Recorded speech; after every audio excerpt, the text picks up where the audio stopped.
Welcome back everyone. In this video, I'll show you how to see or use the call dialer on WhatsApp. So if you have a number and you want to dial through WhatsApp, then let me show you how to do this on your phone. So before you begin, first go to your app store. You want to search for WhatsApp and make sure that's been updated to the latest version. Now once that's updated, go ahead and open the app. In the app, go ahead and tap on calls. Now once you're here, go ahead and tap on this call plus icon here. This will now show you that you can search for a name or a number, you can make a new call link, you can call a number, or you can make a new contact. So we'll go ahead and tap call a number, and here you can go ahead and dial the number that you require and then press dial.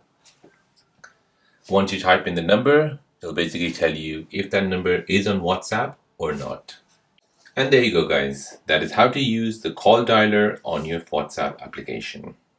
If this video is helpful, then please subscribe to see more videos like this. If you have any other questions, then please do let me know in the comment section down below. Thanks for watching and see you in the next one.